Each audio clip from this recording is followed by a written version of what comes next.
Good morning बच्चों। आज हम यहाँ रसायन विषय के मासिक टेस्ट की बात कर रहे हैं। तो जो माह अगस्त का जो मासिक टेस्ट है आप सब लोगों ने दिया है, अधिकांश बच्चों ने अच्छा किया है। फिर भी इसमें कुछ एक दो क्वेश्चन हैं जिनमें बच्चों ने कुछ थोड़ा बहुत गड़बड़ किया है और वो गड़बड़ की वजह शायद पेपर में मिसप्रिंट है। हम फिर भी इनको एक बार देख लें, जिन बच्चों ने नहीं किए हैं हल या जिनने कुछ गलतियाँ की हैं वो उसको मैच कर लें।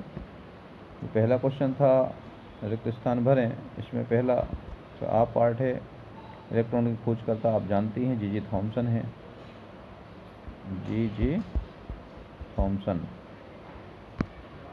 हम केवल नाम बोलते जा रहे हैं, जे थॉमसन। दूसरा जो क्वेश्चन है उसमें वह अपक्रिया जिसमें ऊष्मा का उत्सर्जन होता है, जिसमें उत्सर्जन होता है वो कौन सी अपक्रिया होती है? एक्सोथर्मिक यानी ऊष्माक्षेपी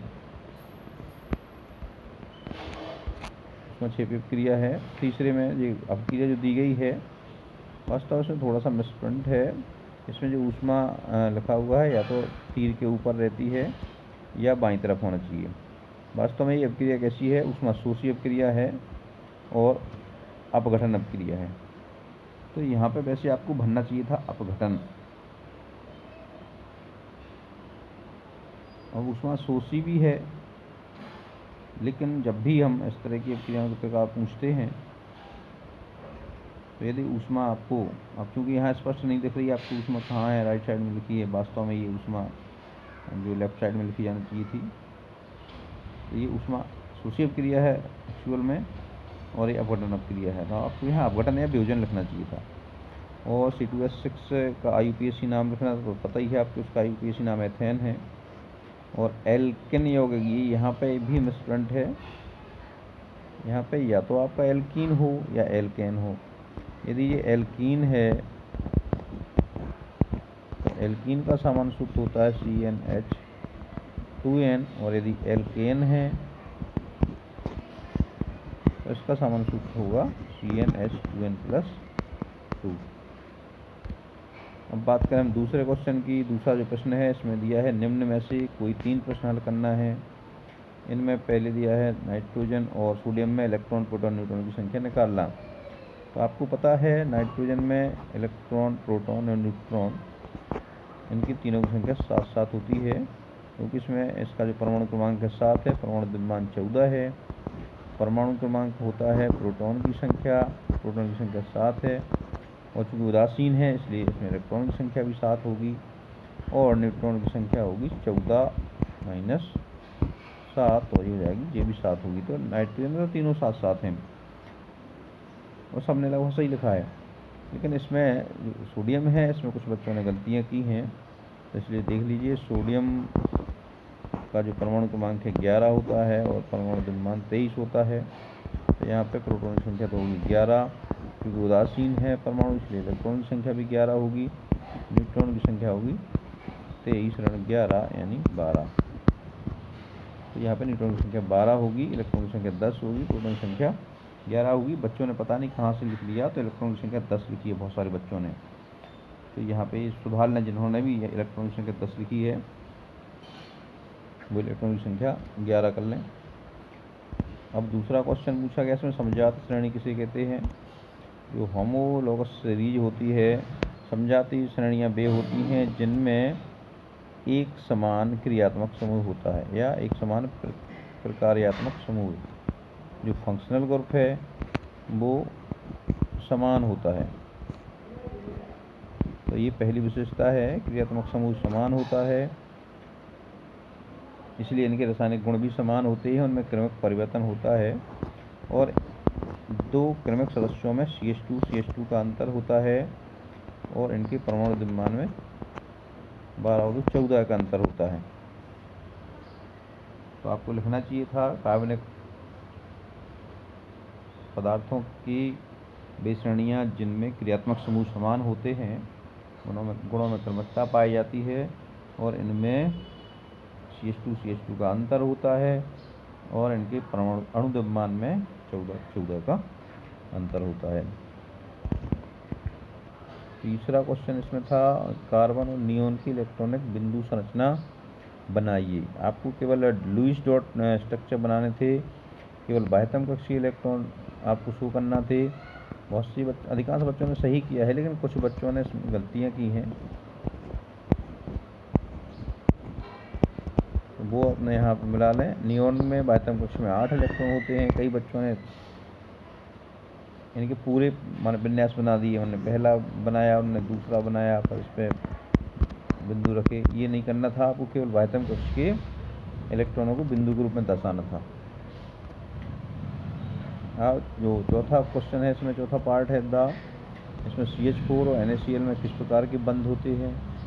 ये लगभग सभी बच्चों ने सही लिखा है। CH4 में आपको पता है ससंयोजक बंध होते हैं, और NaCl में विद्युत संयोजक बंध होते हैं, यानी आयनिक बंध होते हैं। आयनिक बंध या विद्युत संयोजक बंध लिख सकते थे इसको। तीसरा प्रश्न था, किन्हीं 3 प्रश्नों के उत्तर देने थे। इसमें भी विस्थापन अभिक्रिया की परिभाषा उदाहरण से लिखी। तो विस्थापन में क्या होता है, कोई अधिक सक्रिय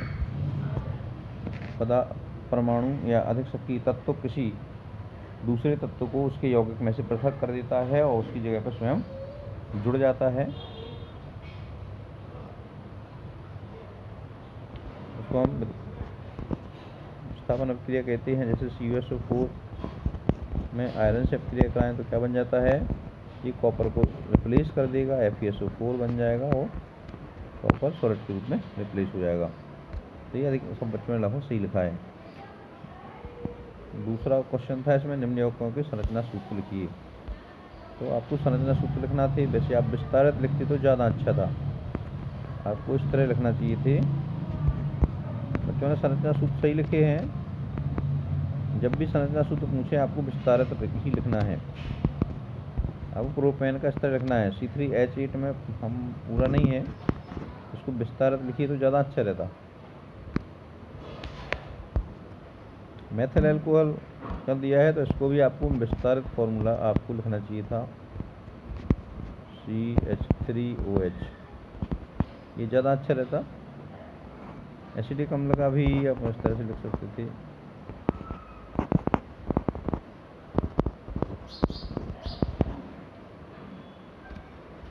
डाल्टन के परमाणु सिद्धांत के 3 बिंदु लिखना थे। तो ये आपने लगभग सभी ने सही लिखे हैं। वो उसमें जो उसमें 4-5 बिंदु दिए हैं, उनमें से कोई 3 बिंदु आप लिख देते और मुख्य मुख्य लिखना चाहिए हमें। अतिरिक्त पदार्थ छोटे छोटे कणों से बना है, जो सूक्ष्म अविभाज्य कणों से बना है, उनको हम एटम या परमाणु कहते हैं। एक ही तत्व के सभी परमाणु समान होते हैं, जबकि विभिन्न तत्वों के परमाणु भिन्न होते हैं। और परमाणु छोटी छोटी और सरल अनुपात में जुड़ करके यौगिक परमाणु बनाते हैं। इस तरह से इनमें से 5 में से कोई 3 बिंदु आपको यहाँ लिखना थे, तो सभी बच्चों ने सही लिखे हैं। हाँ, यहाँ पर देखिए चौथा है जो तत्व जिसका परमाणु क्रमांक 12 है, उसका आवर्त सारणी में स्थान और नाम और प्रतीक लिखना था। तो इसमें अधिकांश बच्चों ने ठीक लिखा है, लेकिन अधिकांश बच्चों ने एक चीज़ छोड़ दी है। पूर्ण तरीके से इसको नहीं लिखा है। जैसे अपन किसी परमाणु क्रमांक 12 दिया तो पहले हमें उसका विन्यास लिखना चाहिए, और विन्यास लिखने के बाद फिर हमें बताना चाहिए कि कहाँ होगा और क्यों होगा। 2, 4, 6, 10, 2, 12 इसका विन्यास हो गया 3s2 अंतिम। तो ये S ब्लॉक में होगा, S ब्लॉक के दूसरे वर्ग में होगा। तो बच्चों ने यहाँ तक तो ठीक लिखा, ये दूसरे वर्ग में होगा, मैग्नीशियम है, लेकिन बच्चों ने आवर्त नहीं लिखा। आपको ध्यान रखना है, आवर्त भी आपको लिखना है। जब आवर्त सारणी में स्थान पूछा जाए तो आपको वर्ग और आवर्त दोनों लिखना पड़ेंगे। बाह्यतम कक्ष की में S2 में है, मतलब ये S2 वाला होगा, यानी वर्ग 2 में होगा। लेकिन इसका जो मुख्य क्वांटम संख्या है 3 है, इसलिए ये आवर्त कौन सा होगा, तीसरा। तो आपको यहाँ आवर्त भी लिखना था। अधिकांश बच्चों ने आवर्त को छोड़ा है, केवल 2 या 3 बच्चों ने लिखा है। तो आपको यहाँ ध्यान रखना है कि जब भी कोई आवर्त सारणी में स्थान पूछे तो आप दोनों चीज़ें बताना है आपको, कौन से वर्ग में है और कौन से आवर्त में है। तो इस तरह से आप लोग अपनी जो भी आपने टेस्ट सॉल्व किया है उसका मूल्यांकन स्वयं कर लीजिए। वैसे हमने मूल्यांकन तो कर दिए हैं, फिर भी आप जो भी है अपनी एक अच्छी सी कॉपी में नोट करके रखिए इनको, टेस्ट कॉपीज को। जिन्होंने पेज पे क्वेश्चन हल करके दिए हैं वो, उनसे आप अनुरोध है कि वो सारे बच्चे अपने एक अच्छी सी कॉपी बनाएं और कॉपी पे ही लिखें इनको, और कॉपी पे लिख के अपने पास संग्रहित करके रखें, क्योंकि ये इंपॉर्टेंट क्वेश्चन हैं, आपको एग्जाम के लिए भी महत्वपूर्ण रहेंगे और इनको आप संरक्षित करके रखिए।